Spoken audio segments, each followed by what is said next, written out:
So thank you, Mike, for joining us today to talk about the Big Sioux Flood Information System. It's actually a pretty cool tool that we get to use here locally, and it's online, and anybody can go to it. So it'll be a fun little talk to have Mike and show you guys around. Originally from Beatrice, Nebraska, attended college at Kearney State College, obtained a BS degree in meteorology at the University of Kansas, then attended graduate school at Texas Tech University. I worked for weather data, Wichita, Kansas, before joining the National Weather Service at Portland, Maine, in 1991. He eventually transferred to the Lubbock, Texas office from 1991 to 1994. Sioux Falls in 1994, and he's been here in Sioux Falls as the Senior Service Hydrologist ever since. So help me welcome Mike Lisby. Good afternoon. Everybody hear me all right? Yeah, I never, again, most people don't ever have an issue with me talking too softly, so hopefully this is working out all right. Appreciate you having me here. The Big Sioux Flood Information System came online in 2018, 2019. It's been around for a couple of years now. It was developed after all of the flooding that we saw back in 2010, 11, 14, 15, 18, 19.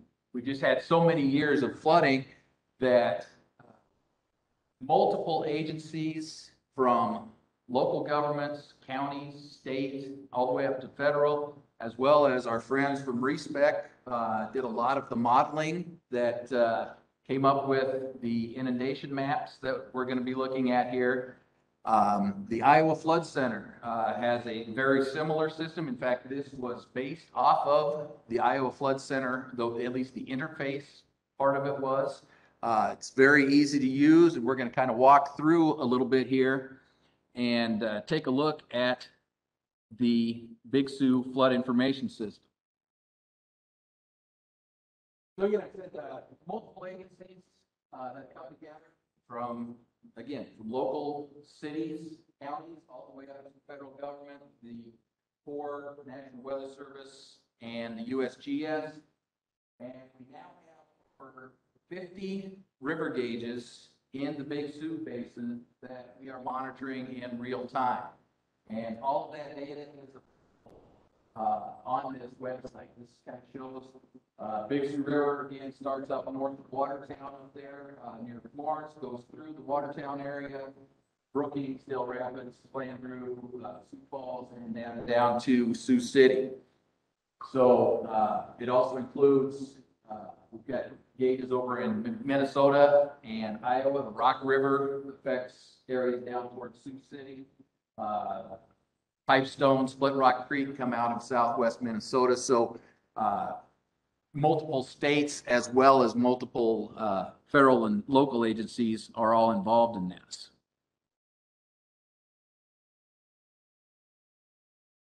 So what you're going to find on the website is observed and forecast precipitation information coming from the National Weather Service, as well as observed and forecast river stages that is some from the USGS, and it's all of the different agencies. All of that data is in one place here. Any active flood warnings or advisories that have been issued by the National Weather Service will be accessible on here in the video. And the thing that we're really going to focus on is flood inundation.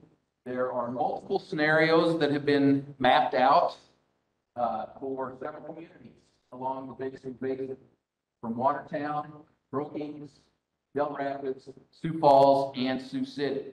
Those are the main communities along the river that actually are impacted by flooding.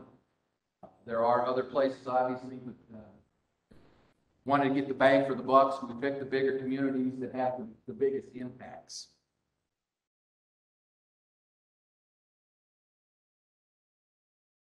So we're going to actually go to the site, and if anybody wants to access this site, up on top, BigSiouxFIS.org.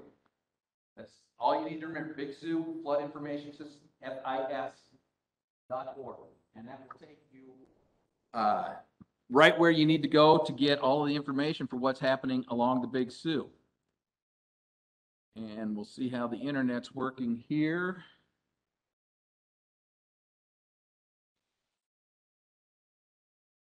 It's loading on the internet, wasn't it? There you go. There you Oh, there we go. go. Okay. Perfect. All right. Thank you. You betcha. Okay, so when you launch the BigSiouxFIS.org, this is what you're going to come to. Kind of the greatest map in the world to start with, a little zoomed out. Couple of clicks on there. One other thing I like to do is over on the left side here, change the background image, just like any other Google GIS map type thing that you're dealing with. And over here on the right, you have options to show any flood warnings or alerts.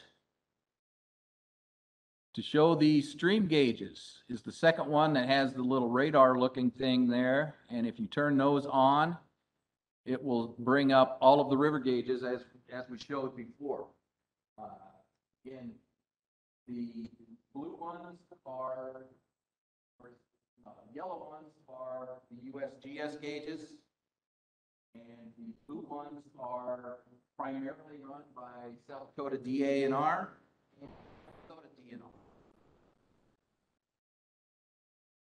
And if you want to see what's happening at any one of those gauges, again, basically you just click on it, and we'll zoom in a couple more here, kind of get to the Sioux Falls area.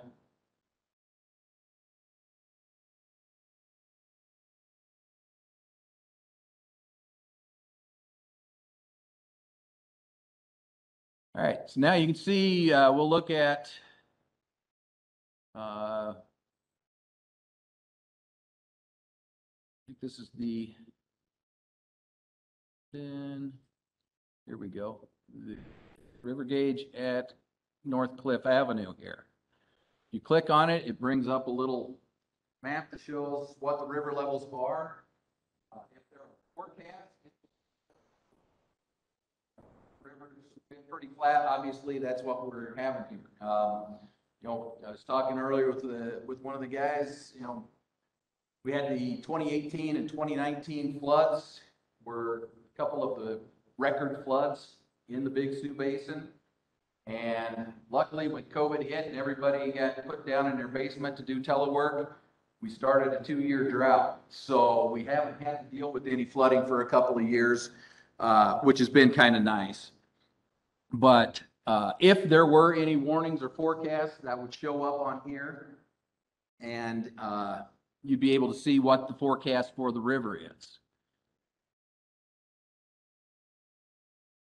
And we'll close that, and we'll get into the flood inundation maps. So the icon over on the left looks like the house that's flooding. Obviously, that is telling you flooding. And it shows you here the communities, again, that we have the flood inundation scenarios for. And if we click on Sioux Falls, it will zoom you into that level, and eventually, well, it's kind of tough to see, but we're starting out with the base geometry, the no event, steady flow. It also has the Skunk Creek flow. Obviously, if you're from around the Sioux Falls area, you know that not only does the water from the Big Sioux come in and cause issues, we have to watch Skunk Creek coming in from the west side of town and what that does around the south side of town. You can see a little bit of, let me get the pointer here so I can show you where I'm. The park system down around the south, even with 5,000 cubic feet per second CFS flow on the Skunk Creek, is going to cause some flooding along the parks down in the south side of town. Yankee Trail, South Hill, Sherman Park, that area down through there.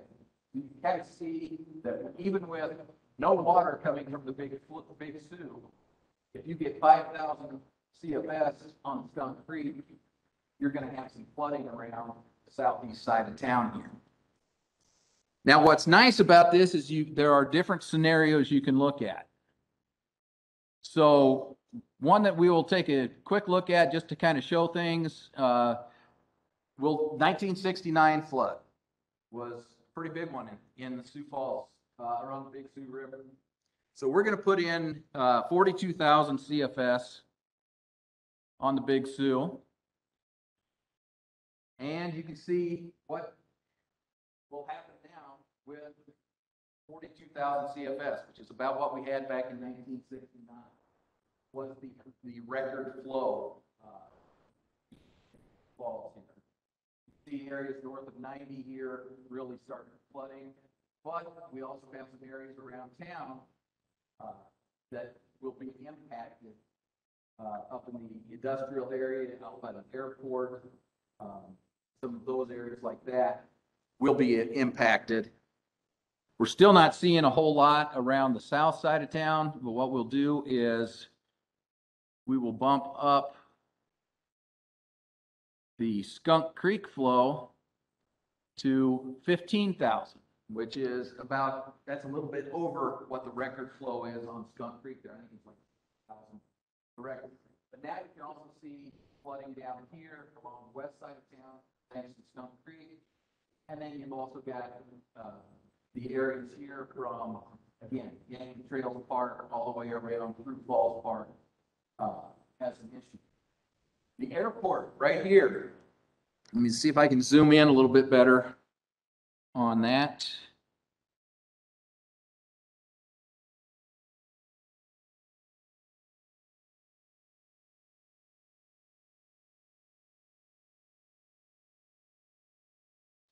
So you can see that if we had record flooding on the Big Sioux, Skunk Creek obviously is not going to affect the airport, but as things sit right now, the best guess with the latest modeling we have is that there's going to be a lot of things flooded out by the airport if we have another situation like 1969. This is Minnesota Avenue right here, running by the airport. Industrial areas here is Falls Park. North of this Cliff Avenue here, areas just downstream of the diversion. This is the diversion channel right here. Runs along Minnesota Avenue.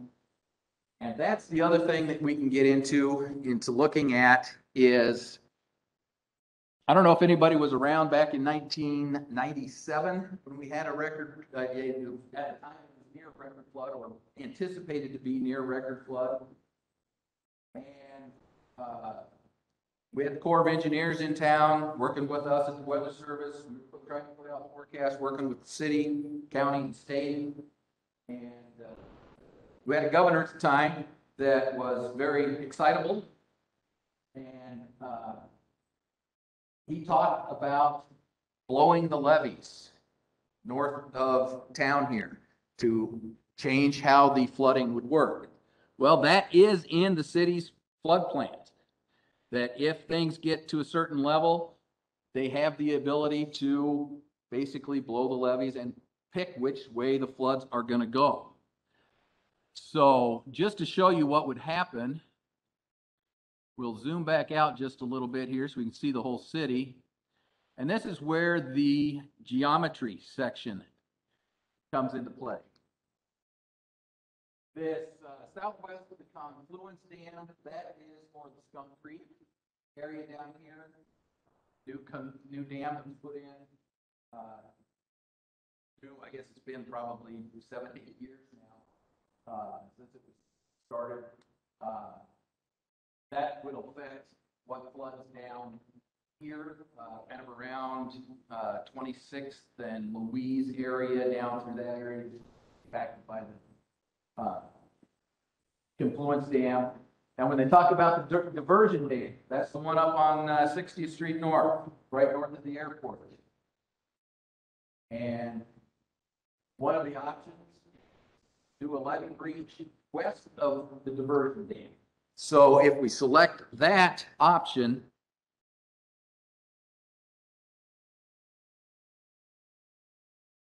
we can see how the flooding changes.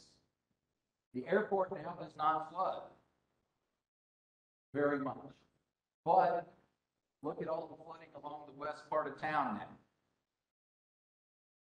So if either on purpose or accidental levee failure on the west side of the diversion dam will definitely change what parts of town are impacted by flooding as we get to particularly these very high and record levels. And I'll zoom in a little bit here as well too in a minute, but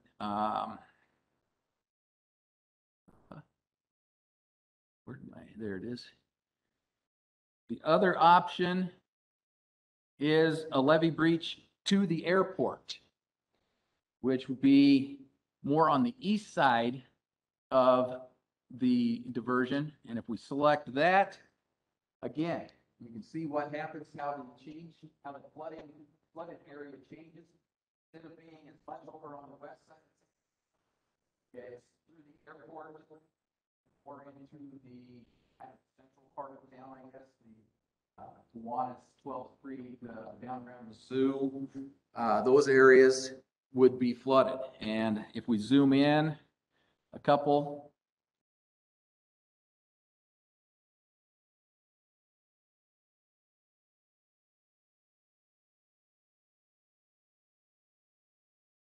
again, you can keep zooming in on this. It shows every street, every house that's in the Google Map area thing here, and shows where that water is going to extend to. So if you live or work up in this area here, and you want to know, is my house in potentially going to be flooded if we have a record, a 1969 type flood, you can come in here, set these flows to what they are, look at the different types of scenarios, and determine, is my house going to flood? It can get down to each individual house level if you just keep zooming in far enough. And I'll switch back now to the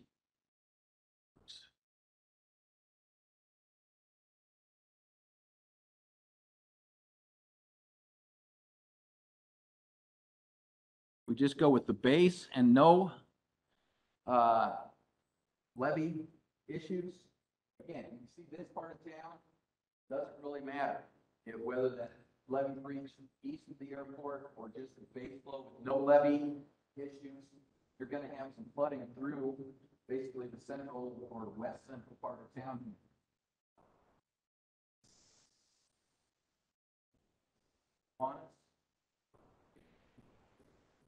Is in that area. So again, you can see down to the individual house where that water is going to be.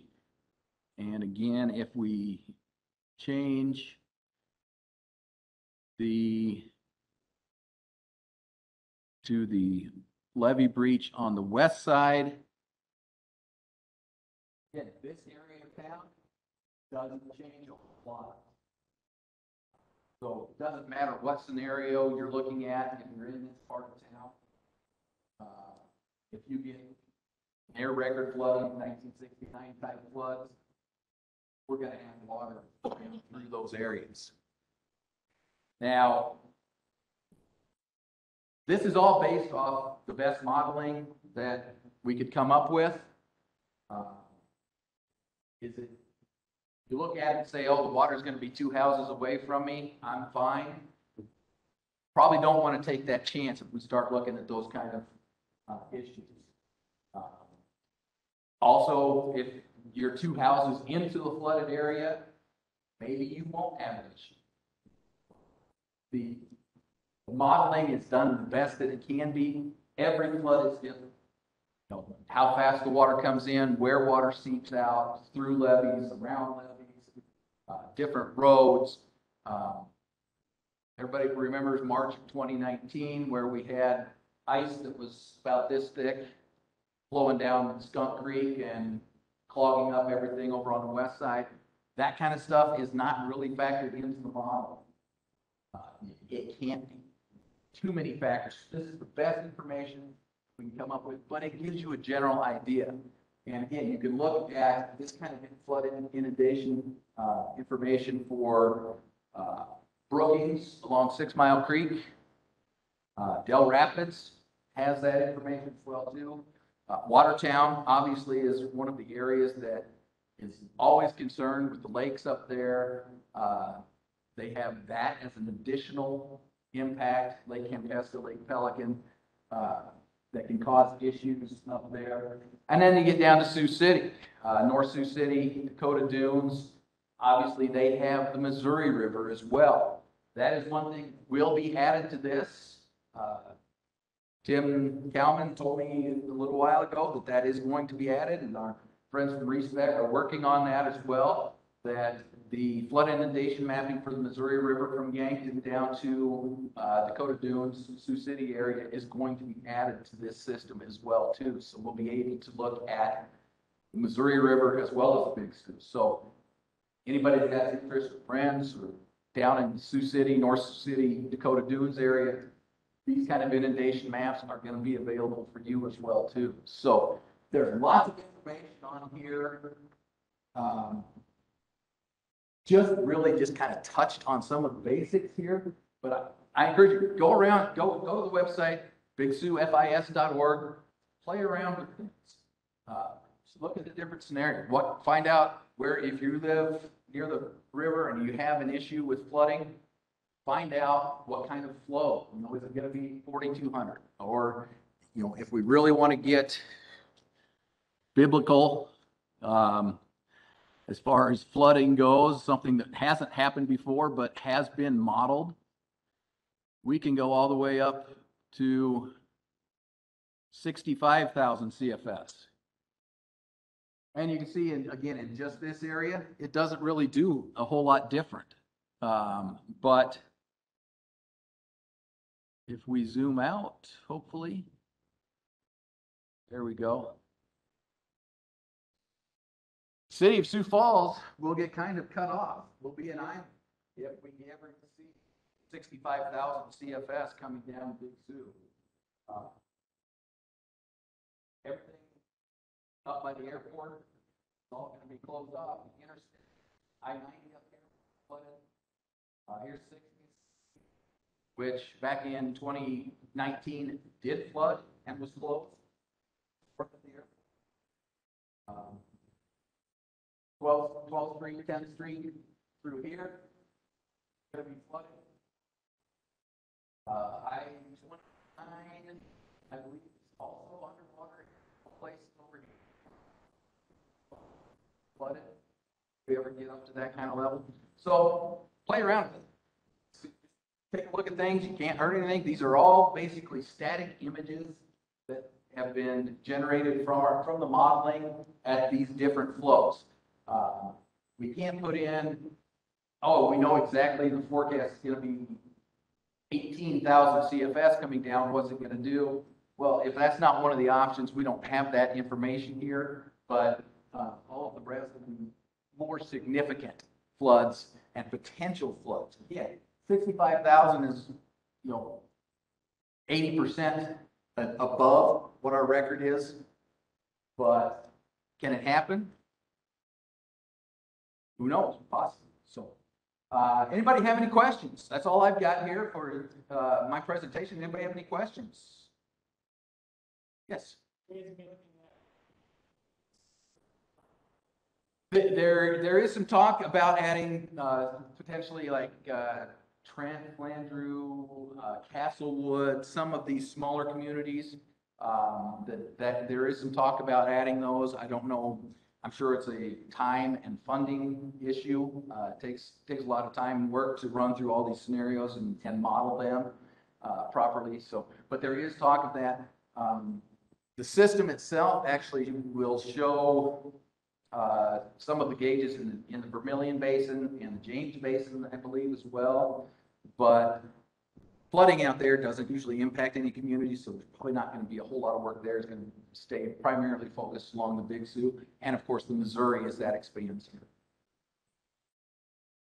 Anything else? All right, thanks for having me. Well, alrighty, I think we might be a small group to do this last kickoff. This last session. I was competing with Holly and her sustainability and climate action plan, so should have thought that I might have a small gaggle with me today, but you guys get to learn a little bit about what I do. Sorry, Jay Gilbertson couldn't make it today. This would have been a state of the Big Sioux River water quality kind of talk, but he had some issues he was attending to family-wise, and he just couldn't make the time today. So I get to fill your ears about what the city of Sioux Falls does as far as our MS4 permit, what an MS4 permit is, and why we do what we do, and why I get to do what I do. So, the permit itself, an MS4 permit is a municipal separate storm sewer system permit. An MS4 is basically any stormwater conveyance in the city of Sioux Falls that is city of Sioux Falls property. So any of the storm sewers, any of the storm drainage channels, any of our stormwater ponds, all of that city of Sioux Falls owned and operated and maintained as part of our MS4 system. And we have to regulate that per the permit that we have through the state of South Dakota. The main goal that we like to use in regulatory kind of jargon is MEP, the maximum extent practicable. So when we're talking about goals in an MS4 permit, there's not really hard set goals. They're kind of soft goals. They're not, you're going to have stormwater leaving an outfall on the levee at this number. It's just you got to do a certain set of things to make sure that you're proving that you're doing the best that you can to reduce your impact to stormwater into the Big Sioux River here locally. And there's 6 main parts of the permit. I'll run through them quick because we're going to run through them in a little bit more detail. You got construction sites, you got wet weather monitoring, you got illicit discharge management, commercial residential program, public education and outreach, which is what we're doing today, municipal facility runoff control programs, and industrial facilities programs. So those all wrapped in that 6 plus monitoring. The monitoring doesn't count as one of those main parts, but we do have to do it every year.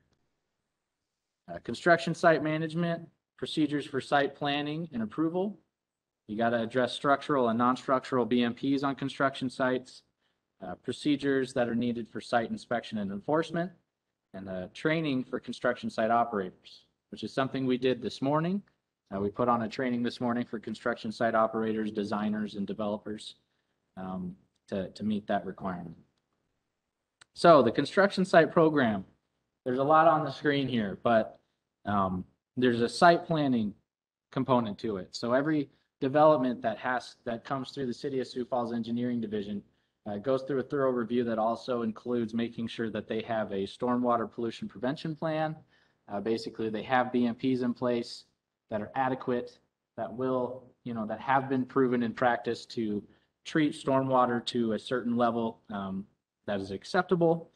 And typically we have, codes that protect this review that are in our building code, and actually a special subdivision code in the City of Sioux Falls Code of Ordinances.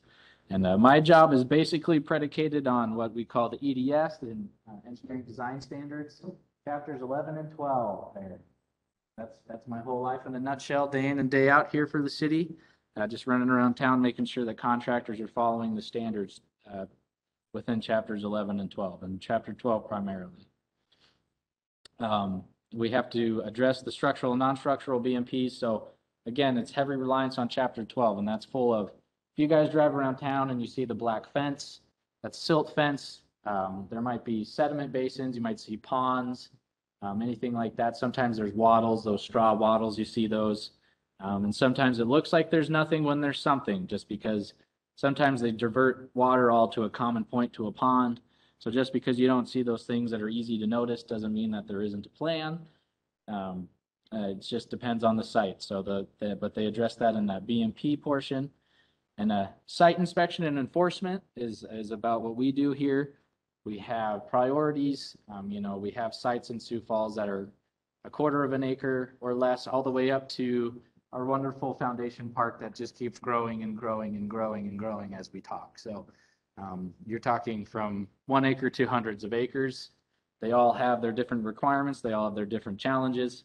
And we have inspection and enforcement priorities based on the size of a site. Sometimes we go monthly, sometimes we go more frequently, and sometimes we only go when there's a complaint. It just depends on the size of the site and where it's at. So we do have code that protects that kind of work. We have Chapter 40, City Sioux Falls Code, that actually allows us to enforce our stormwater standards, much like a cop kind of enforces traffic codes. We get the joy of working with contractors and developers and kind of almost writing them tickets like a traffic cop would. We don't like doing it. We try to avoid doing it, but we do have that in place just in case someone's not listening or they're getting a little wily and they're not treating the water before it leaves their site, or they're causing issues downstream. And then again, the training, we put on a training this morning. We try to put out regular correspondence for the contractor community here in Sioux Falls just to make them more aware of what goes on in the MS4 program and make them aware of their impact. So construction site program implementation in a nutshell kind of looks like this. You got your pretty plans at the outset, but then sometimes there's always something that you forget. And you know, you have this area is actually a privately owned pond, and the developer here didn't really plan for what was going to happen when stormwater ran off from this area. So we were having an issue there, and we had to have them slap some silt fence in the field so that it was actually catching flows before it got onto someone else's private property.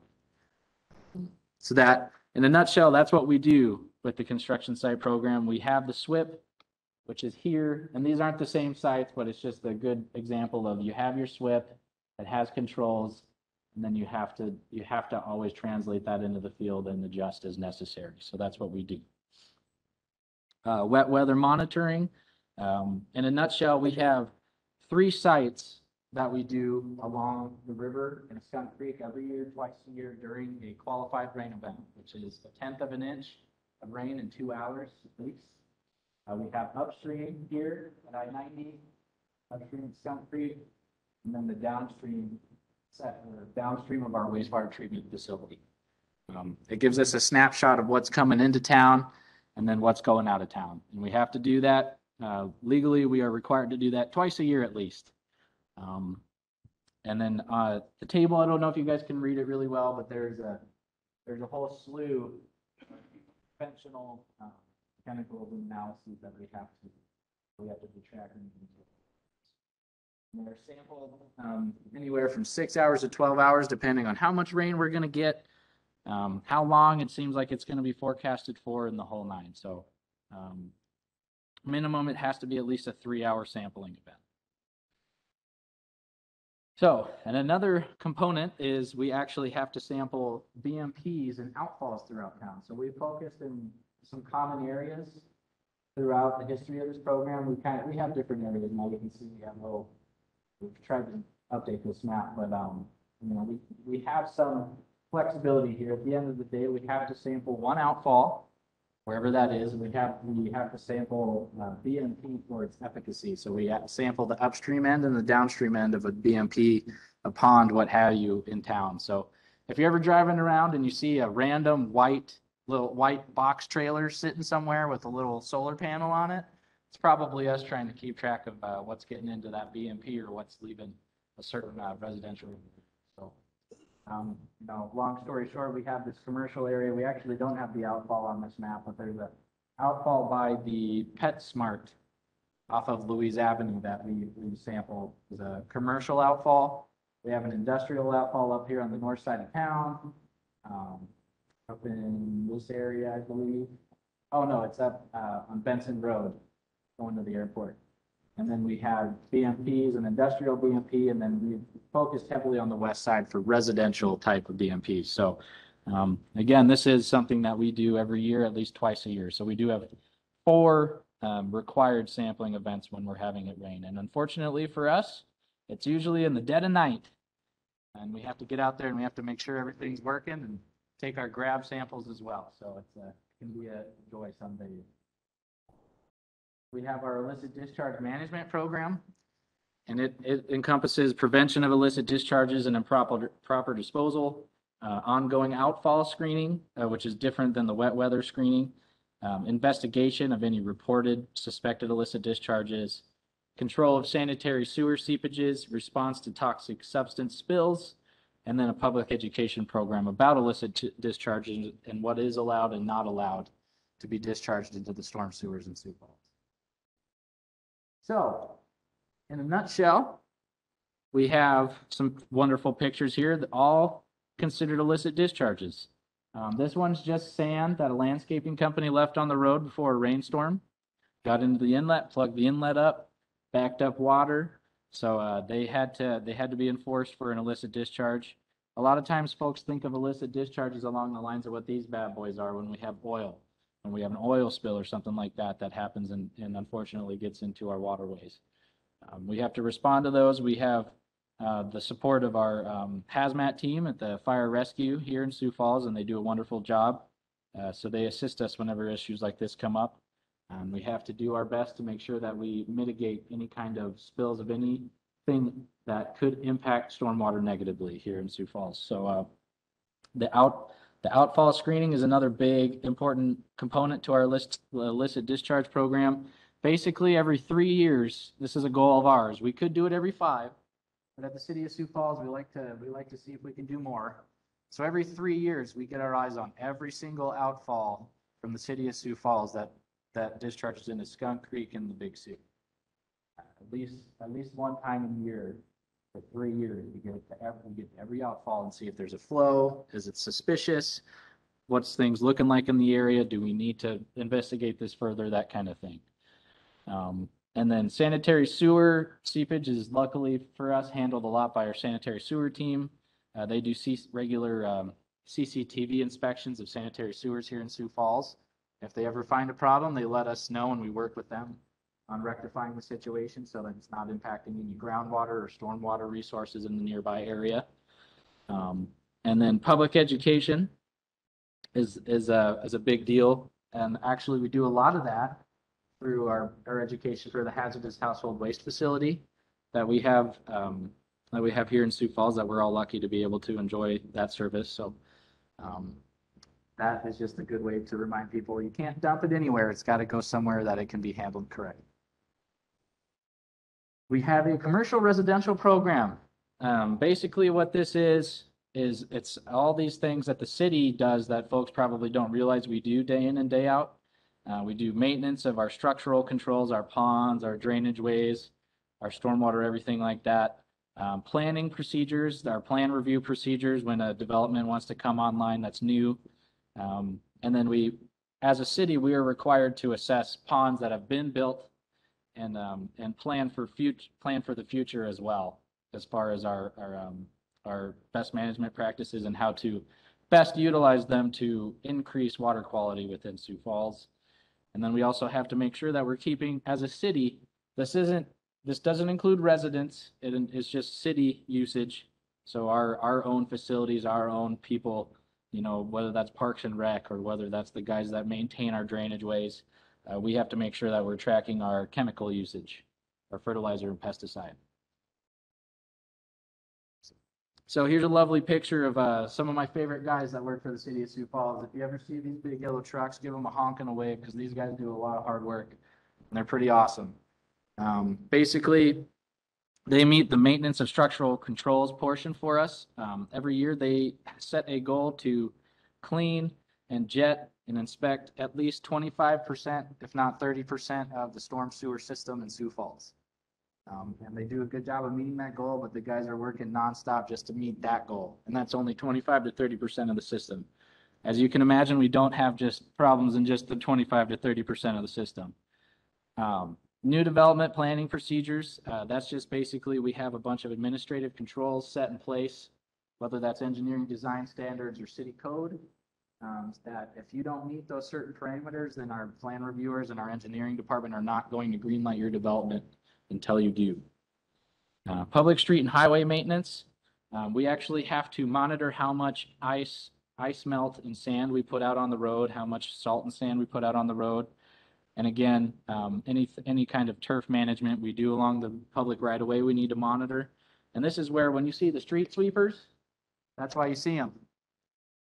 You know, some people think it's because we want to keep the city clean, and we do, but we're regulatorily required to be sweeping the streets 3 times a year. So that's what we're doing out there. We're getting those guys out there to make sure that they're cleaning the roads thoroughly. So every mile of Sioux Falls is swept 3 times a year due to our commercial and residential program. And then these bottom bullets here, again, general pesticide and herbicide, just kind of keeping track of that, seeing if there's any impact of our usage of chemicals along drainage ways and in parks and that kind of thing. If there's ever any kind of correlation that we can draw between that and any kind of weird numbers we're getting on the river. So far, so good, though. I can tell you that here in Sioux Falls. And we're always looking at better ways to do our best management practices at the city of Sioux Falls. We do think forward. We do try to implement regional stormwater basins to help our development expand. And with that, we try to always rethink the wheel every now and then to see if we're getting the best, making the best impact on water quality when we're putting in these projects. Public education. Well, folks, this is a big one for us. This summit today is a big push for us.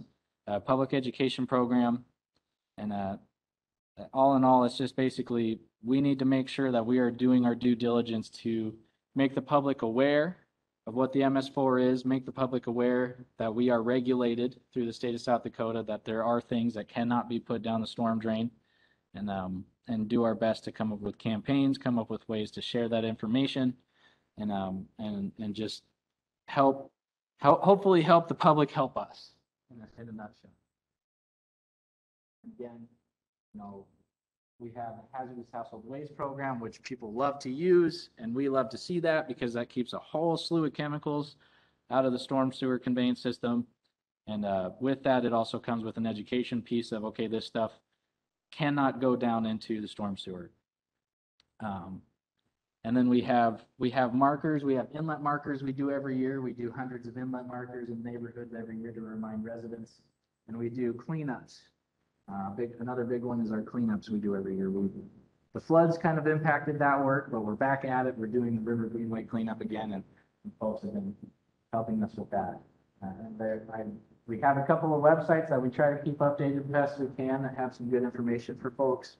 SiouxFalls.org/green is in our environmental page, and SiouxFalls.org Public Works Storm Drainage is where all the fun technical mumbo jumbo for stormwater is kept. Our MFRCP is just a municipal facility, so our streets campus, our vehicle maintenance facilities and those kind of places, they have to have a plan. We have to have a plan in place that has best management practices just to make sure that we're not unduly impacting our stormwater conveyance system.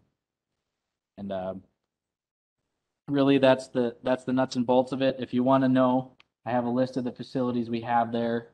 Landfill and water rec are left off because they actually have their own stormwater permits through the state of South Dakota. They're industrial facilities, so they actually have their own permits, and they're not really lumped in with our MS4. They have their own stuff they have to do.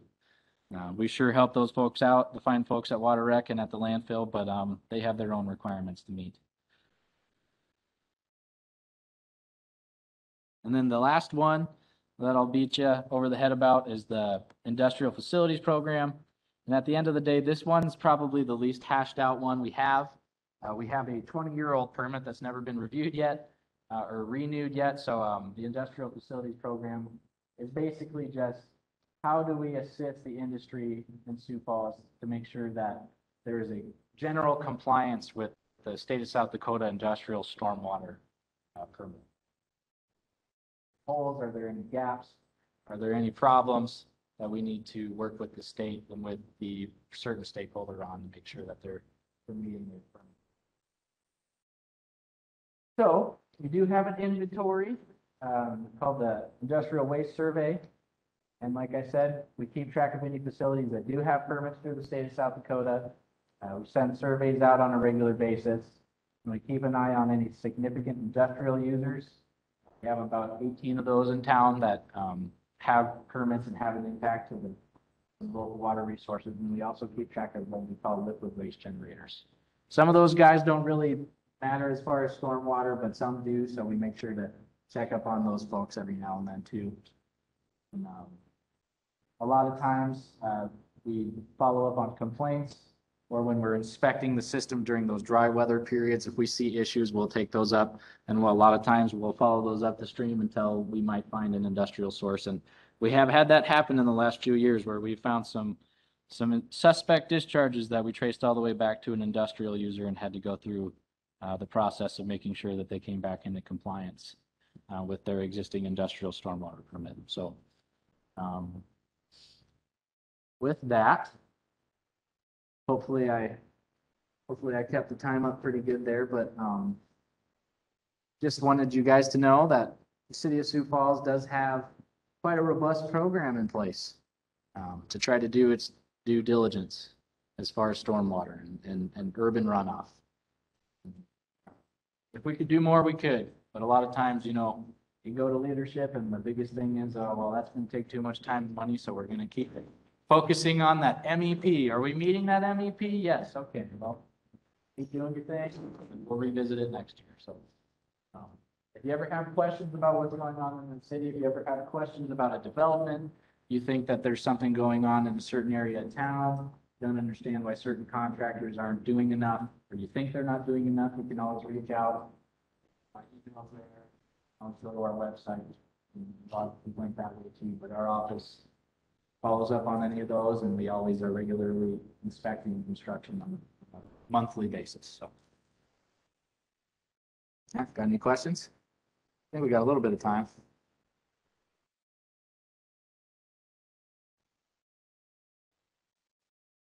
Colin, what do you think is the biggest opportunity for improvements for the city?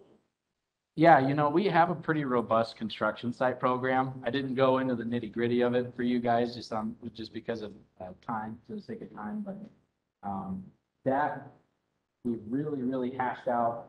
The development communities worked on it with us, worked on our design standards. I've been told by out-of-town contractors that we have pretty robust standards compared to other cities. The difference is other cities have more hardcore administrative controls than we do. So we've focused on the design standards, whereas other cities, they've updated their permits, they've kind of changed their rules around a little bit.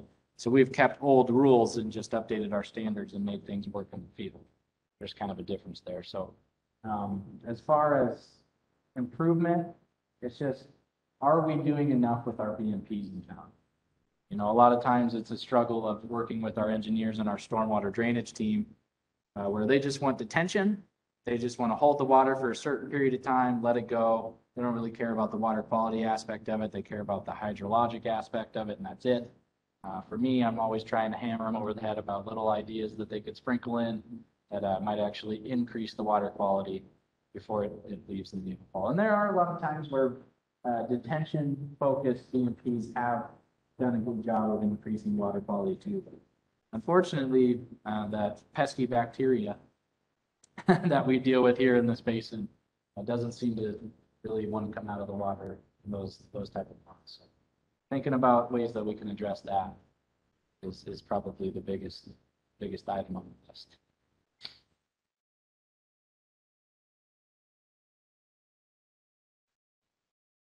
Oh. What sort of BMPs are available for bacteria prevention? Right. If you had robust plant life in like a wetland that had good drainage, what we've learned is that you can't just let it sit in a wetland or it just kind of stews and then you just have bacteria come and propagate again anyway. So holding times matter big time. We're actually hoping that we can work with Dr. Hua and his team on a simple solution to use a steel byproduct or a waste product from steel to just straight up kill the bacteria flowing through drainages. We want to see if that works. There's been promising research, and I won't go into it because we're going to have an awesome talk by Dr. Hua. So we're really looking forward to seeing something like that as a possibility because at this point, that pesky bacteria is just, there's no real cost-effective way to deal with it. So. You'd like an option that's just scalable. Yeah, on an industrial scale, of course, it absolutely is. When you're talking about UV light, when you got to think of it in the aspect of You could probably try it in like a storm sewer, right, underneath the ground. The kickback you always get from folks is what's that maintenance gonna look like? You know, how long is that really gonna last? If we have high flows, if we have floods, that kind of thing. You know, when you have high solids like we do in Sioux Falls, it's probably kind of a moot point. So it's a good idea in theory. It's just when you hash it out, it's just not something that's really that feasible. The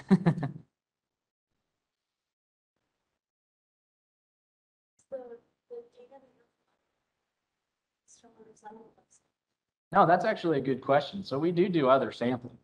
We do voluntary sampling every week along, actually, if I can go back here. These guys. So this map is actually, we take samples of each of these points every week throughout the year. Unless it's frozen, then we don't. But yeah, so we have upstream, and then we have Falls Park. And we have two really old points, the traditional points where Boston Bridge is upstream of our water rec facility. That's about right here. And then the timber line, that used to be the old timber line. We had to work with the DOT when they decided to destroy our little sampling on that old bridge there and get something figured out over there. That's our downstream. So we actually can see if there's any impact by the wastewater treatment. So we have that and we do that weekly. And that's just a separate thing that we chose to do as a city just to keep track of things. If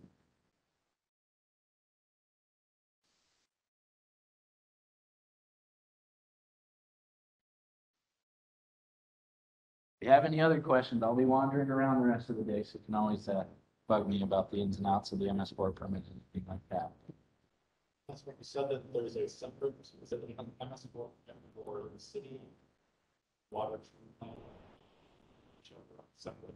Yeah, so we're the MS4. The city as, you know, a municipality, we're the MS4. This is all that conveys.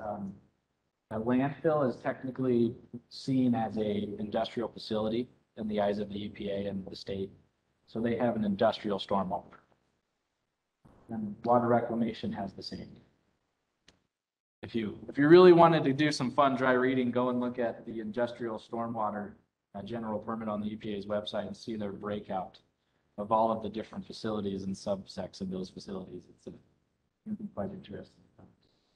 Yeah, we do assist those teams at the landfill and water rec, but they're not necessarily tied into our MS4 system.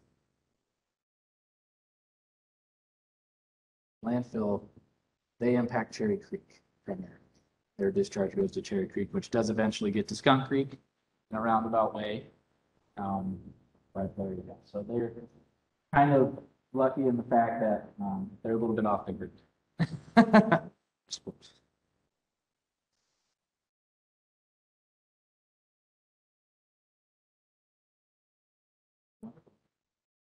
Thanks, guys.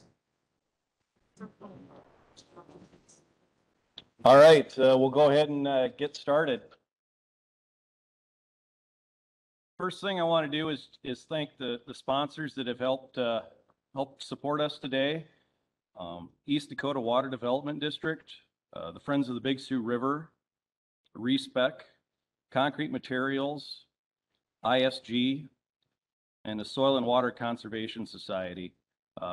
Thanks for supporting us. We appreciate your help and keeping this thing going. And along with that, encourage everybody who hasn't, get over to the Soil and Water Conservation Society's booth over there. They've got a raffle for a t-shirt there. And so make sure to get your chance in. There's some sort of guessing game over there on a quantity of something and win yourself a free t-shirt. That you didn't want to bring it home. So let's get it given away. Next thing I want to do is thank Colin and Troy in my office. They were the ones who put in all the work to make this possible. So I want to say thank you to them for all the efforts that they did to pull this together. And last thing, I want to thank all of you for coming today. You know, everybody's got full days, and we appreciate the time you're committing to the efforts we're putting to clean up the Big Sioux River. You know, it's a great natural feature that we have in both in Sioux Falls itself and just this eastern side of South Dakota. And it's something we want to continue to support and continue to make better. You know, it's the effort of all of us together that's going to make that happen. The producers, the landowners, the developers, and the government and citizens. So the way we move forward is working together. So with that, Mayor Paul Tenaken has agreed to give us a few words, so I'll bring him up.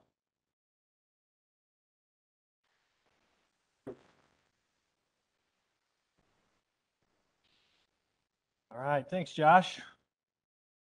Josh was supposed to go to our city council meeting tonight, but he got out of it. So he's in a really great mood right now. So Josh, congratulations on that. I also want to thank Troy and Colin. Thanks for organizing this and doing this every year. You know, I know this is, I think, is this the 10th year? Ninth year. And I think the topic probably gets more and more important every year. We recently, with the help of Holly and with Chris in the back, Chris wave, okay, we formed what we call the Mayor's Youth Council in the city for the first time. And it consists of about a dozen juniors and seniors from different high schools and with school districts within the Sioux Falls city limits. Great bunch of kids. And we've had, I don't know, 2 or 3 meetings with them so far. And what's been interesting is we start to ask this group what topics do they want to dive more into? What are things that are important to them? What are issues that are important to them? And we brought the Mayor's Youth Council forward because a lot of times what happens in government is like we have an idea of something we want to do. Let's say we want to put a park across the street over there. Our parks department maybe determines that's the right spot for it. That we then take it to the parks board, which consists of 40 to 60-year-olds, and they say sounds good. And then they take that to the city council, which consists of 40 to 60-year-olds, and they say, all right, that sounds good. And then we put a park there. And nowhere along the line do we get the input of, you know, the young families that would maybe want to use the park. What sort of assets should we put there? So part of that Mayor's Youth Council will be to get their input on things. But when we started that, we asked them a couple issues that were important to them. And one of the most important issues to that generation is sustainability and community resiliency and climate change.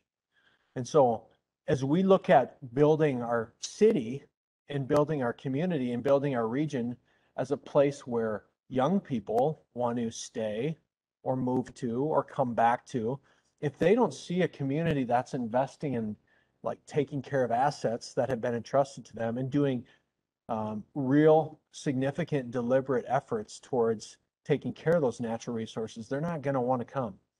And that's everything from taking care of the water, things like the Big Sioux and the watershed and all the efforts of that, to dealing with the impact of heat, our changing climate, to I think we're going to get our first electric vehicle in the city fleet this year. We're going to pilot EV and see how we can expand that within the city fleet. We got to keep looking at some of those sorts of initiatives.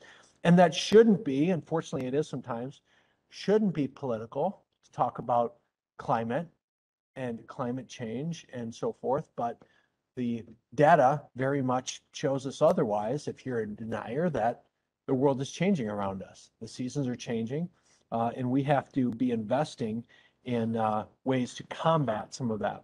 So I want to thank, oh, by the way, the other piece, other than sustainability and climate change that Youth Council is interested in, the second thing was youth mental health was another big topic to them.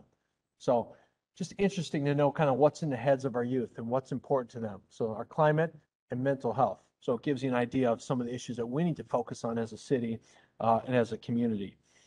You know, part of this work is being led by a woman that I know you've met already, Holly Meyer, who does our sustainability efforts for the city. In fact, we're in the process of developing our sustainability and climate action plan right now that's being led by Holly.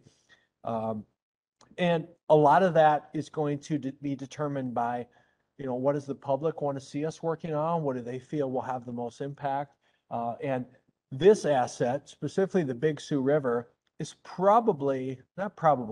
it is the most valuable natural asset we have in this community. And between starting this past fall, when we broke ground on the steel project at the kind of Lowhead Dam of the Big Sioux River, fast forward from then to the next 5 years, we will have over $500 million invested in projects along or within a 9-iron of the Big Sioux River. And those investments probably don't happen without that river being there. Or if the river is an eyesore, or if the river has pollution issues, or if the river becomes not an asset but a detriment, $500 million are not being invested there. And that's the Steel District project, that's Sharapa, that's phase 3 of the River Greenway, which will be a reconstruction. Part of that will be reconstructing that Lowhead Dam that we have there to control the water flow of the river. Jacobson Plaza, it's going to be outdoor refrigerated ice skating ribbon just north of the Levitt Falls, just along the north side, or excuse me, the west side of the river there. So we have a real vested interest in Sioux Falls, as I know all your other communities do too, all the way up and down the watershed, to make sure that we work together on taking care of this asset. I get asked fairly frequently about the Big Sioux River and initiatives that we're working on to ensure the cleanliness of the river. And I was telling the guys before came up here just that everyone wants the home run answer. Like what's the one thing that we're doing? Like, is it, if we only had more buffer zones, or we only didn't discharge into the river from, any wastewater plants or anything like that. And everyone kind of has an answer, but I think it's just 2 degrees of change that we're continuing to make on different fronts. And it's also a high degree of focus on collaboration, because this is Sioux Falls, this is Brookings, this is all the way up to Webster, this is Madison. Every community up and down that river along that watershed has a part to play in this. And so I want to thank you all for taking time to invest your time into an initiative like this. And in fact, next year, Holly, you don't know this yet, but I think we should expand this to be focused on broader climate issues. I mean, the river is important, but if we had morning sessions about, LEED certification, green building tactics, some of our low impact zone development stuff we're doing in the city, other things that, prevent runoff and so forth, I think there'd be an appetite for that. And I think would open up the audience of people that would also want to come, to even people within the community that would have much more of an appetite to learn about what are some of the sustainability and resiliency initiatives happening across the region, not only about water, but about all aspects of the environment. So I'll just put that bug in your ear, because I think there's an opportunity for this to grow and get more kind of intentional focus on the initiatives that I know are happening in their community. So thanks for letting me be here with you guys today. It is my pleasure, though, to introduce your keynote today. So Dr. Hua is currently an associate professor in the Department of Civil and Environmental Engineering at South Dakota State University. He received his PhD in civil engineering from the University of Massachusetts at Amherst. Prior to joining SDSU, he had 6 years of consulting experience in water and wastewater treatment, and his current research interests include drinking water treatment, disinfection byproducts, and storm water treatment. So I would ask that you would help me welcome Dr. Hua to the stage, please. Well, thanks everybody for being here today for the Big Sioux River World Summit, and thanks for calling, and thanks for the mayor for the introduction. Today, I'm going to talk about a project that we have been doing at SDSU on stormwater treatment using some of the cost-effective material, including recycled steel byproduct. And we know that during the rainfall events, we can create some stormwater runoff. Unfortunately, this runoff can collect some of the waste material from pets, landscaping, and some of the road surface. And those contaminants can cause some potential issues in the surface water quality. And this figure shows the impact of the urbanization on the stormwater runoff.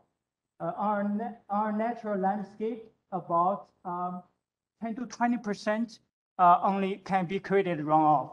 The rest can be infiltrated into the soil. So basically, under natural conditions, we would have very small runoff, and most of what rainfall will enter the groundwater systems from through the soil infiltration.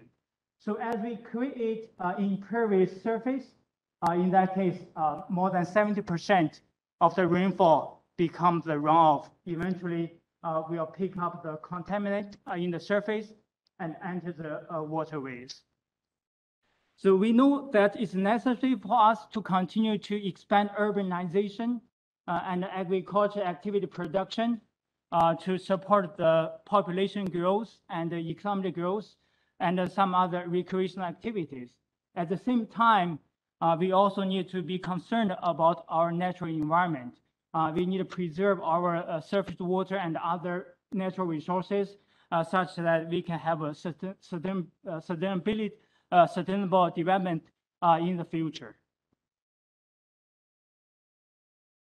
And there are several major categories of different contaminants can be present in the surface water runoff, such as suspended solids. Those are the particles that are generated from road and the natural landscape. Heavy metals, typically copper and zinc from the tail gas from automobile. Nutrient, we discussed nutrient in previous presentations, such as phosphorus and nitrate. And this nutrient can promote algae growth in lake and rivers that can cause eutrophication in lake and rivers. And also we could have pathogens such as bacteria, protozoas, GRD, and Cryptosporidium. And many of the pathogens can cause some issues during the recreational water use or through injection. And also we could have oil and grease from the spill from different sources. And lastly, we could have some organic chemicals such as pesticide and herbicide we use for agriculture production and for lawn care. And there are many tools we can use, like the state of Sioux Falls utilize many of the tools to control the stormwater. We could have the detention pond and the detention basin are dry pond. So basically during a storm event, this pond will hold the water, and after the storm event, it will gradually discharge the water to the receiving water body. So basically, the peak stormwater can be controlled by this detention pond. And also we could have some permanent wet pond called a retention basin. So basically for this type basins, we could have permanent water body within the basin. And during regular non-rainfall seasons, evaporation will take place and reduce the water volume within the retention basin. Roadside, we could have infiltration basin. So basically we could put some soil and create a channel. The stormwater can be infiltrated to the soil and then groundwater system instead of being the surface water runoff. And in recent years, there's many low impact development, such as the bioretention cell has been installed in many cities and other municipalities. So basically, we created a retention cell with some soil support, gravel support, and then we can grow some plants on top of that. And during the storm runoff event, the rainwater can be captured by the plants. Nutrient, solid can be picked up by the cell. And then the treated work can either infiltrate to the groundwater or discharge to the surface after treatment. So these are the many tools we can utilize to help mitigate the surface impact on the stormwater impact on surface water bodies. And the tool that I just discussed can have very good impact on the volume, solid of the stormwater runoff. But many of the BMPs that I just showed have very limited impact on the bacterial concentrations. Basically, those BMPs cannot retain a large quantity of bacteria in the stormwater runoff. And here, the focus of our project is on E. coli. And E. coli is used as an indicator microorganism. The meaning of indicator that if we have E. coli in our surface water or stormwater, that can potentially indicate the fecal contamination, either from humans or from animals. And the fecal contamination can include some of the more dangerous species, such as Giardia and Cryptosporidium, that can have high impact on the public health. E. coli is a group of gram-negative bacteria, rod-shaped, and this figure shows the typical shape of the E. coli species. Most of the E. coli species are harmless. Actually, many of the E. coli species are beneficial for humans because they can help the digestive system. But some of the species can be toxic, such as O157 and H7. Those species can produce a high, strong toxin in human bodies. So therefore, if human is in contact with some E. coli contaminated water, we could have some diarrhea and fever or some bacterial infection. That can have significant impact on the public health. So therefore, E. coli is recommended for the regulation for different recreational water usage. And this table shows the EPA recommended standard for the recreational water usage, such as swimming and other purposes. In general, depending on their usage types, and we could have different regulatory standards. Typically, in order for the water quality to meet the recreational usage, the average E. coli concentration should be somewhere around 100 to 126 per 100 ml. The peak concentration should be somewhere around 320 to 400 per 100 ml. So these are the recommended standards for different state and municipalities to use to control their stormwater quality. Here, let's talk about South Dakota as a state. Where are we at regarding our surface water quality? And this figure is published by South Dakota Department of Environment and Water Resource and Natural Resources. And this figure shows the lakes and rivers, and the color indicates their current state of health. If the color is blue, that means that water body meet all the beneficial usage. And if the color is red, that means at least that water body does not meet one of the beneficial uses, such as swimming or other purposes. As you can see, 69.4% of the stream miles do not support one or more beneficial usage. So we have some issues in the state as general regarding the surface water quality. And the Big Three River right here, as you can see, many sections of Big Three River are impaired by two parameters, total suspended solid and E. coli.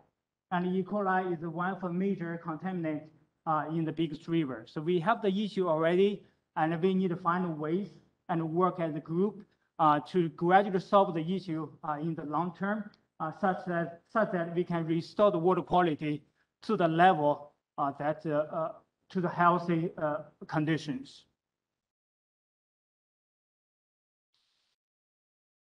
And in recent years, there's some significant development regarding the stormwater treatment.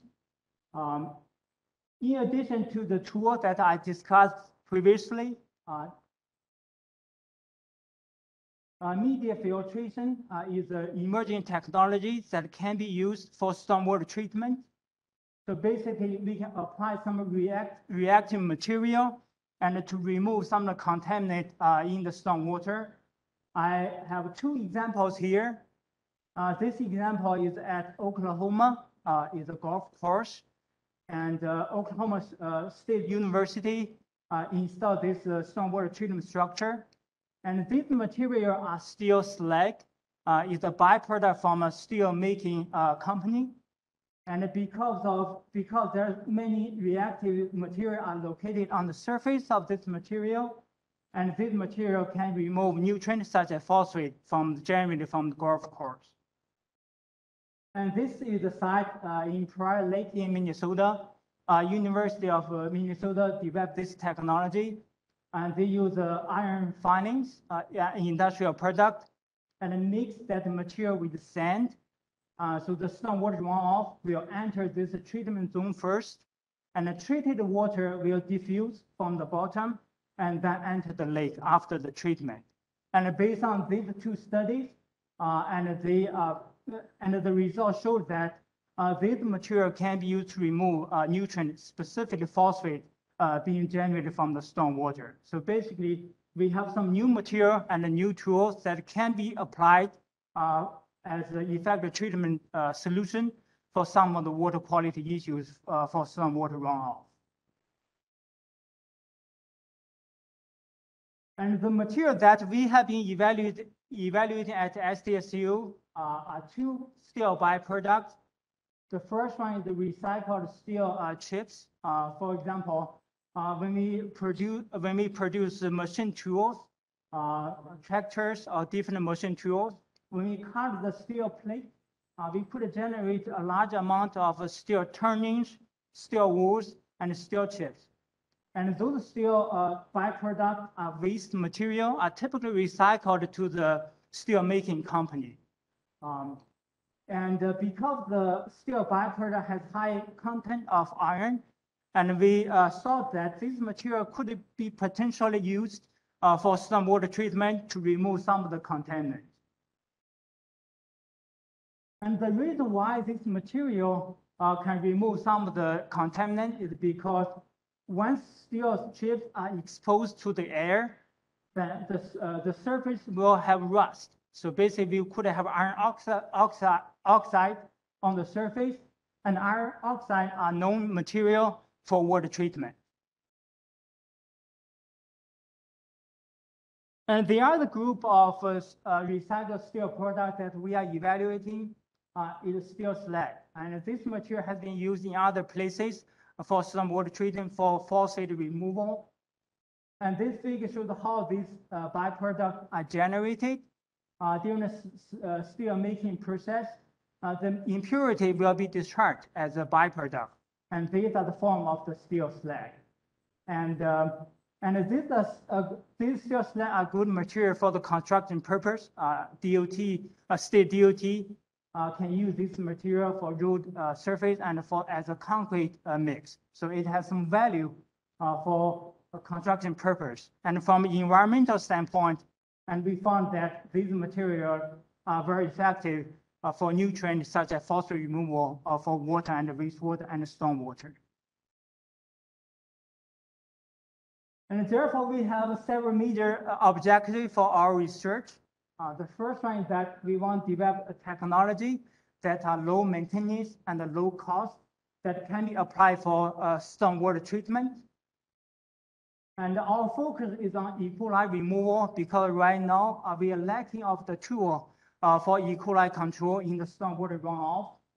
And the material we are focusing on are steel byproducts, including steel chips and also steel slag. And lastly, we want to determine the long-term performance of a pilot scale filter located in the city of Brookings that we installed several years ago.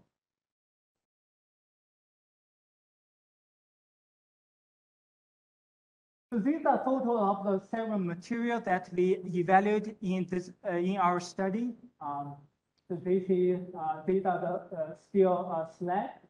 We collect from Newport Corporation in Nebraska. And also this is one of the steel chips that we collect from two locations. One recycling company, Sioux Falls, And they are the recycling company in Marshall, Minnesota. We have some local supply for these recycled steel chips.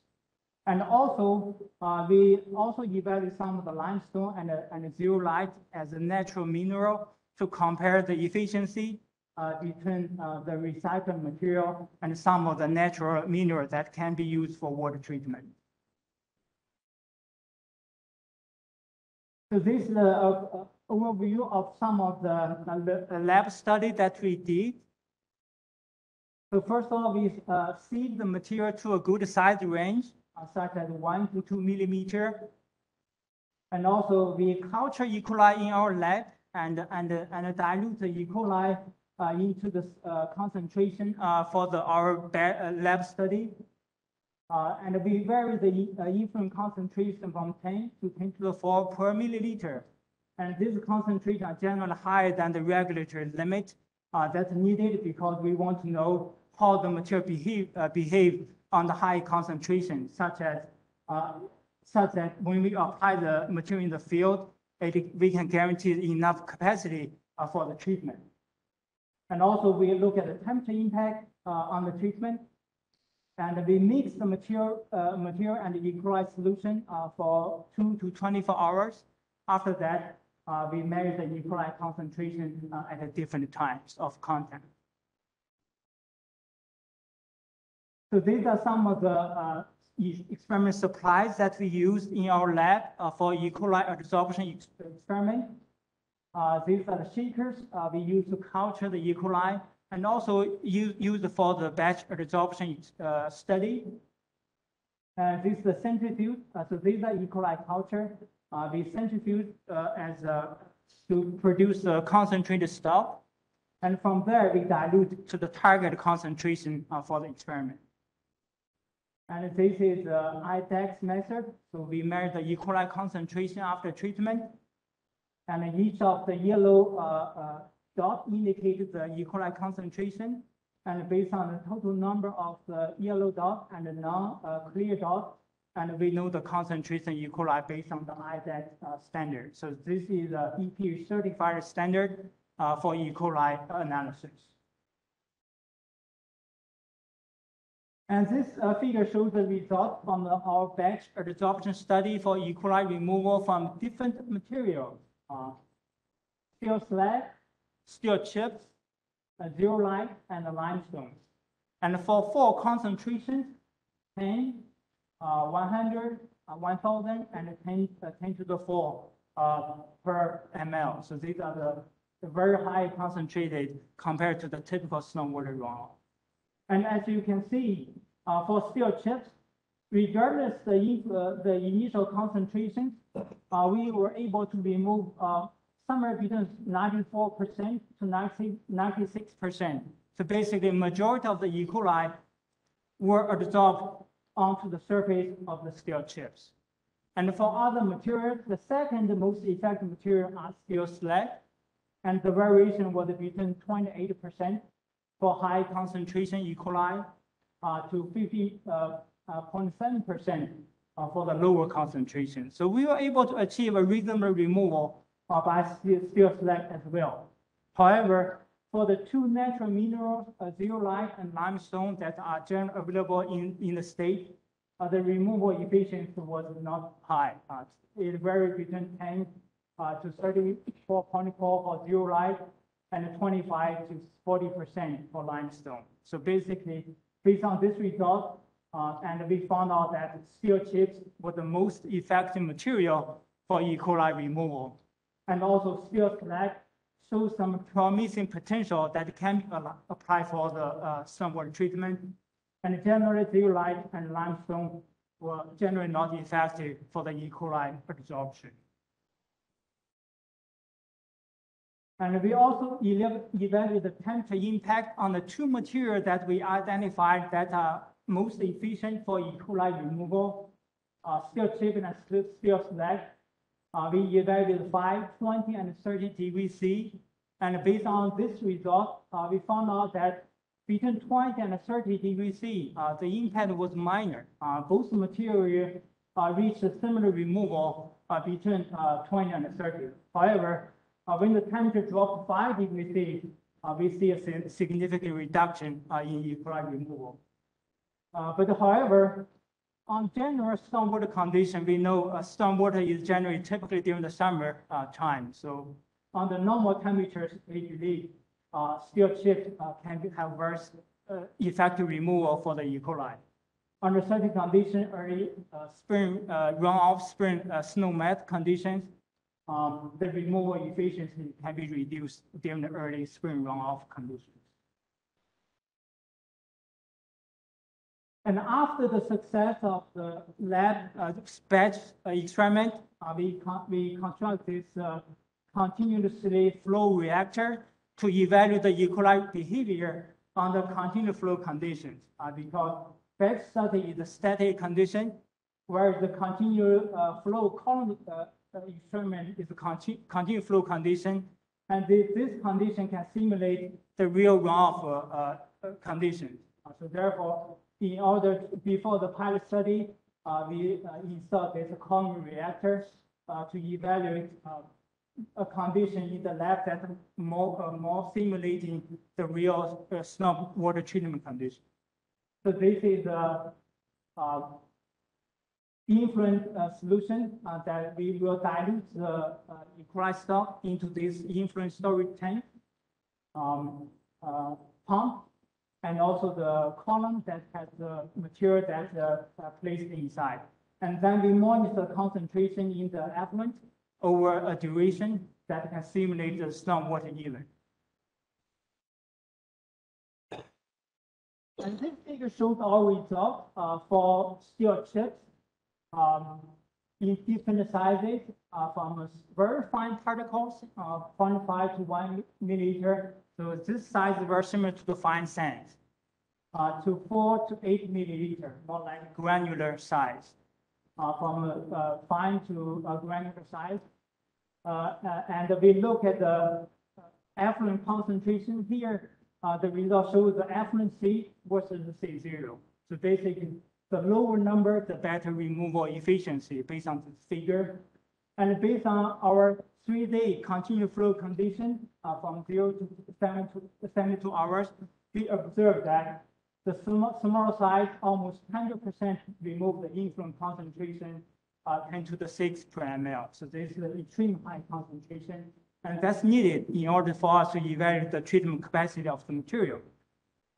And also we found that as we increase the particle size, the removal efficiency gradually declined. And at 4 to 8 millimeter, the removal was roughly about 55%. But still, it's very good removal, consider the extreme high influent concentration.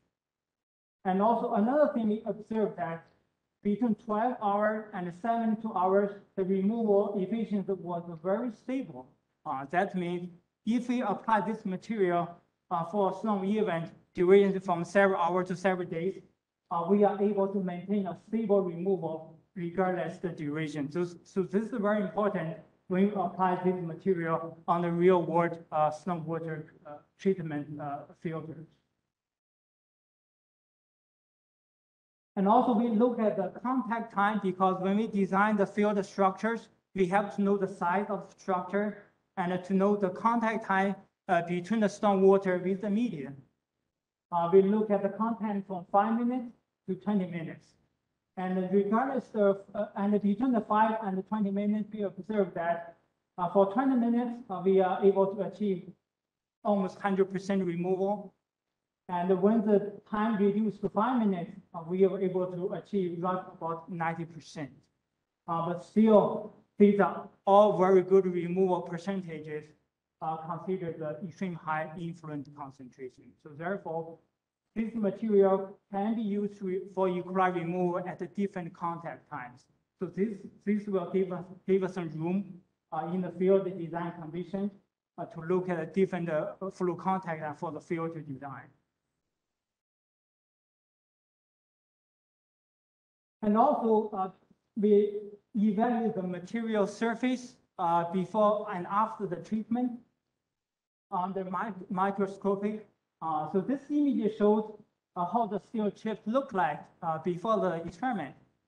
And we decided early that once the steel chip is exposed to the air, the oxygen can oxidize the surface to form iron oxide. As you can see, the surface is not smooth. There are lots of holes and valleys and some of the crystal shaped material. These are iron oxide. And after the experiment, after equilibrium removal, we were able to observe a high density bacterial cell being attached on the surface. So this is the direct evidence how the material can be used to remove the E. coli from the stormwater runoff. So following the lab study, so we want to apply this technology to a real world application. So therefore, we collect additional material from Marshall, Minnesota, and also from Nebraska, two materials, steel slag and also steel chips. And we process the material in the lab to achieve a very good filter size to allow the water to flow through the material. And we work with City of Brookings Engineering Department to identify a site that we are able to construct a field filter. And this location is close to the Camelot Intermediate School. So if you have some knowledge about Brookings, so that's the site is about at the south side of the City of Brookings. And this is a residential stormwater detention pond. And there's a pipe underneath this area. And this pipe will collect water from the street within this neighborhood. And so this is the inlet of this detention pond, and this is the outlet. And during regular time, the pond is dry. And during the storm event, the pond will be flooded. And gradually, the stormwater will discharge to the downstream system. And this is a close look of our detention pond. And the drainage base is about 16.16 acres, so it's a medium-sized residential drainage area. And this is how we created this storm filter structure. So it's a box type open top structure. And the dimension is 18 height and 6 feet length and 5 feet width. So it's a very manageable size that we can do in our lab. And we fill up this structure with the two materials that we collected, steel slag and steel chip, and we mix together. And this photo shows how does it look like during a real stormwater event.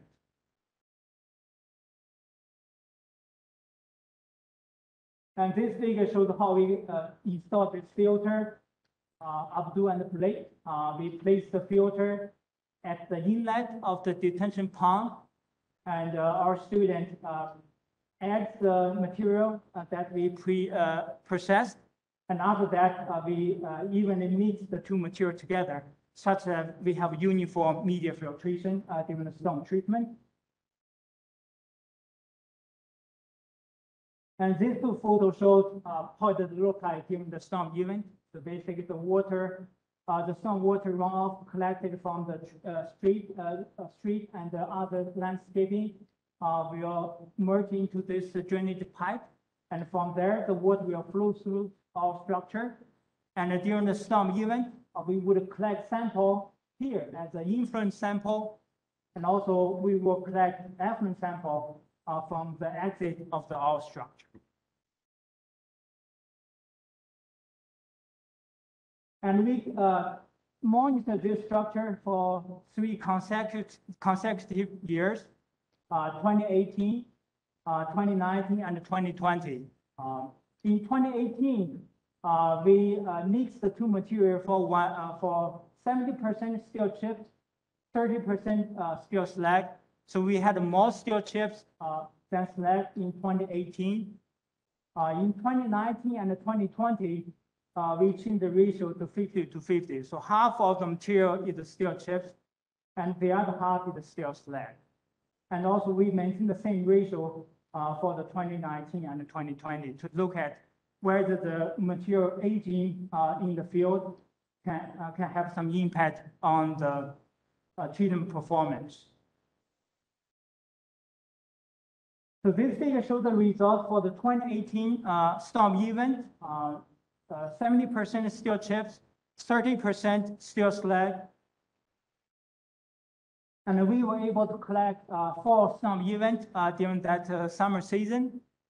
As you can see, the influent concentration of E. coli vary substantially from somewhere between 100 to 20,000 per 100 ml. So we have a wide variation in the influent E. coli concentration. And we observed that in generally, the effluent concentration of E. coli generally declined compared to the influent. And on average, we are able to remove 52% of the influent E. coli in 2018 for the first year of the installation. And this figure shows 2019, we changed the mix and ratio to 50-50%, 50% steel chips and 50% steel slag. And similarly, we observed different ranges of E. coli in the influent, from a low concentration to some of the very high numbers. But generally, we observed 53% reduction in 2019. Again, very similar to the first year's result. So these 4 figures show the 4 storm events in 2020. And we did not add any new material in 2020. So we maintained the 50% steel chip and 50% slag. And those material has went through 2019 season. And after 1 year, we want to know whether the filter can still have some good E. coli removal efficiency. And indeed, we observed that even though we did not add any new material, after 1 year operation, we were able to achieve at the 54%. So very similar to the first year's results. So basically, we once again we observed some substantial variation in the E. coli, but the filter was able to remove 50% of the influent E. coli. In addition to E. coli, we also monitor the phosphate concentration in different seasons. This is the influent phosphate concentration. The concentration was somewhere between 0.12 milligram per liter to about 0.8 to 1 milligram per liter. So this is the typical phosphate concentration in stormwater event.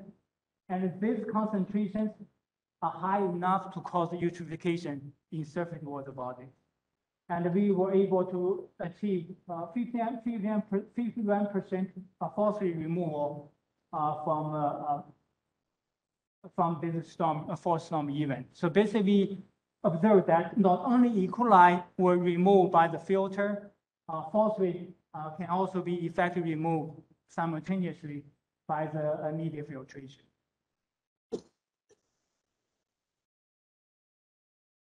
So based on our lab study, batch and column study, combined with the pilot scale filter study at Cedar Brookings, we have several major conclusions. The first one is that steel chips are very efficient material for E. coli removal, better than slag, limestone, and zeolite. And during the pilot study, 3-year field study, we observed that steel chips, steel slag filter remove approximately 50% of the E. coli and also 50% of the phosphate. So we are able to remove multi-contaminant through this simple media filtration. And finally, we conclude that recycled steel products are efficient field material for E. coli phosphate removal that can be potentially applied to real-world application for stormwater management.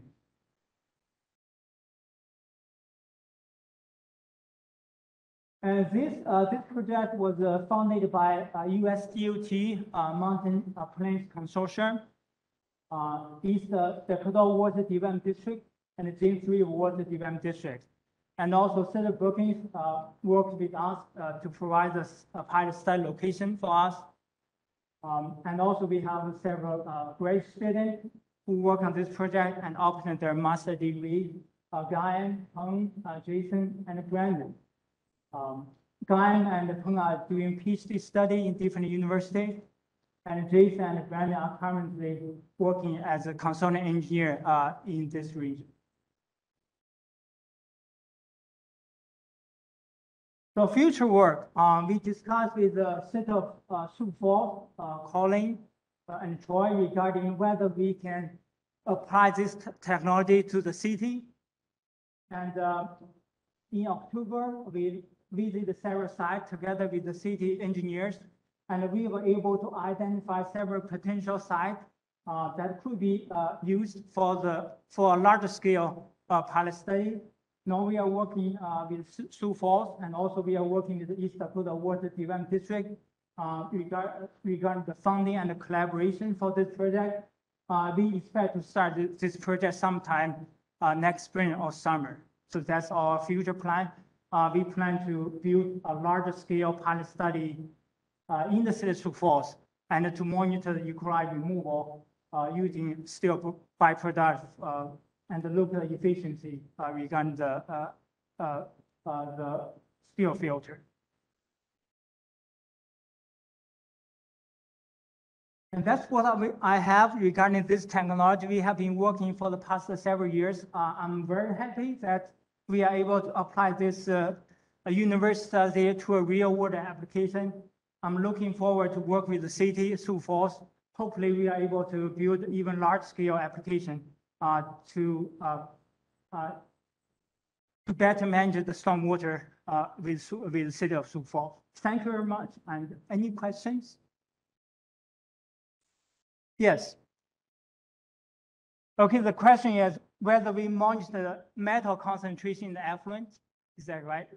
That's a very good question because when we apply some new technology or new material for environmental treatment, we have to look at the potential environmental impact. And we know that steel slag has been approved by EPA for construction purposes. So basic steel slag is a material that's already approved for environmental applications. And regarding the steel byproduct, we believe the most content is iron. There may be some minor alloys like the nickel and other alloys, but those alloys are much less concentrated than iron. So there is a potential we can leave some iron into the effluent. And we did measure the iron concentration effluent. The concentration was somewhere between 0.1 milligram per liter to low milligram per liter level. And based on our observation, we believe that concentration would not cause a high impact on the downstream water quality. And also when we mix the iron material with slag, we observed that the slag material was able to retain majority of the iron leached from the steel byproduct.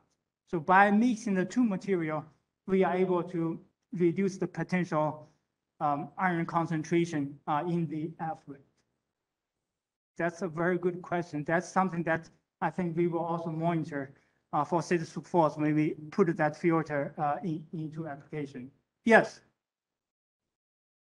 Okay, the question was how we maintain the filter on the field, whether we need backwashing or routine maintenance. So stormwater treatment is very challenging because it's a diffuse nature. Unlike municipal water and wastewater treatment, we have a different mechanical structure. We are able to control the flow, control the air supply, control chlorine disinfection, UV disinfection, and backwash filter. But for the diffuse stormwater, we don't have the structure to do that. So therefore, for general diffuse stormwater treatment, we want to identify those low cost and the low maintenance structure that can be applied in the field with little or no oversee or maintenance. So that's why we look at this steel byproduct is a cost-effective material. And once those material apply in the field, we do not expect a high demand for maintenance. If it does, it defeats the purpose for the different diffuse treatment. And we believe that as long as the filter is not clogged, it will continue to maintain the treatment efficiency, because during the storm event, E. coli would be attached to the steel slag or steel chip surface. And once the storm event stops, during the dry seasons, the E. coli would die off, and we would regain the treatment capacity. So as long as the filter is not clogged, we expect it will last very long time. Certainly, if it's clogged, we need move some of the clogging material that may be required. Okay, that's a good question. So the question is, we know that E. coli can die off during dry season. What about the inorganic phosphate or other inorganic pesticide or herbicide? What about those contaminants? Those contaminants would accumulate in the filter media unless they can be removed by biodegradation. If bacteria can utilize the material, or if sunlight can destroy some of the pesticide or herbicide. But we expect that phosphate will be permanently attached to the filter media. But that's a good thing in my opinion, because if the phosphate is attached on the media, over time, we could accumulate those nutrients on the surface. And once we decide that those material is exhausted, we need to add new material. The waste material can be recycled as a nutrient source. For example, we can apply those material into landscape or agriculture production to be as a nutrient source. Actually, in our lab, we're trying to back elute the steel chips using some solution. We were able to recover more than 80% of the phosphate. So this technology can have the potential not only to remove the phosphate, but also to recover the nutrient that's available for other beneficial purposes. So the question was about the lifetime of the material in the field. So that's something we are still working on because it's a new technology. But based on our study, we did a 3-year field study.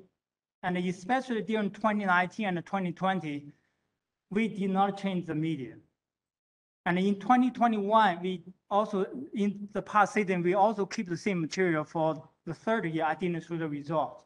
But we reduced the steel chip percentage in this season.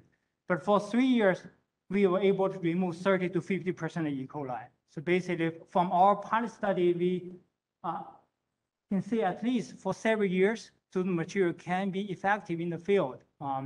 Consider it's a low-cost material, and it can be potentially recover some nutrient. If we are able to use this material for 3 to 5 years, that's a very good lifespan, in my opinion. Certainly, we need to continue to observe the lifetime. But as I discussed earlier, the removal mechanism for E. coli and phosphate are different. We believe that because of the wet and dry conditions, those materials will have very long-term E. coli removal efficiency. But for phosphate, it's an accumulation process. So over time, as you can think, gradually we would lose the phosphate removal capacity depending on the concentration in the influent removal percentage. But that's something we need to continue to observe. But from our part study, at least those materials are effective for 3 or even more years in the field. The cost for our structure, pilot structure, actually we contract the steel structure with a manufacturer, local manufacturer. The structure was $600, and the material was given to us for free.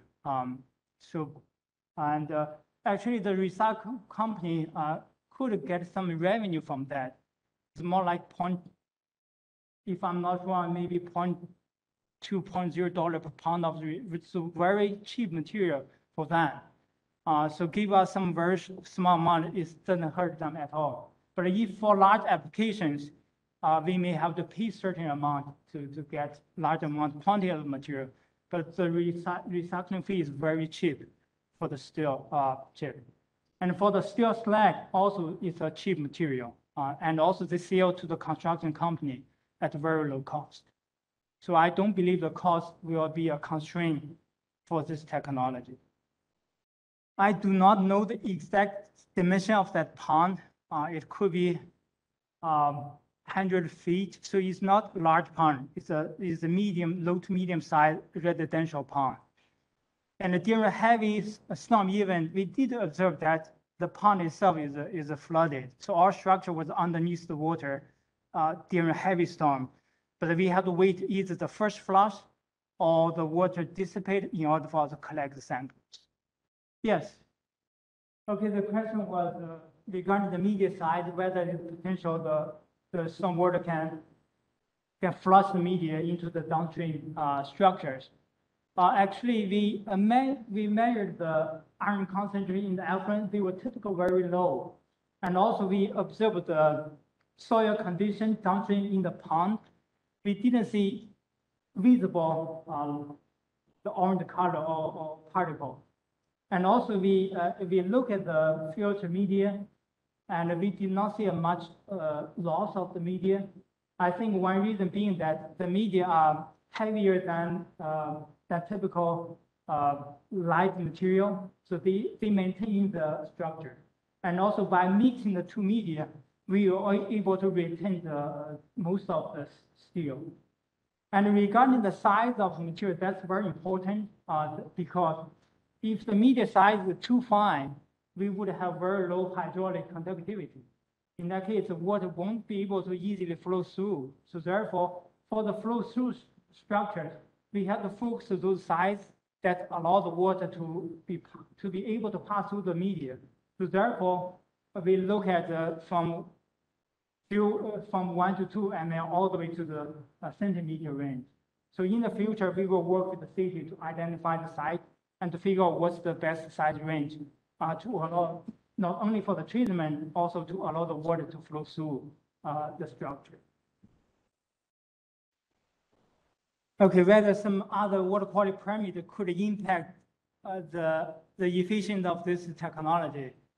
Indeed, I didn't show all of our study. Actually, we look at the pH impact, and also we look at organic impact, because those are the competitive contaminants that could compete the site for phosphate for E. coli. And we look at actually at high pH conditions, we have less efficiency because E. coli is negatively charged and OH is negatively charged, and steel surface is positive charged. So if we have a lot of negative charged species, they would compete at the absorption site. And for organic matter, we also observe the competitive absorption. So if we have more organic in the water, the steel surface would absorb more organics and less E. coli. And based on some other studies that the organic could have some impact on the intermittent E. coli removal and detachment, we found that if you have high organic matter in the storm water, those organic could flush the E. coli to the downstream that the previous absorbed, that had been done in some sand filter or granular active carbon filter. And the E. coli can be washed out if you have high organic concentration.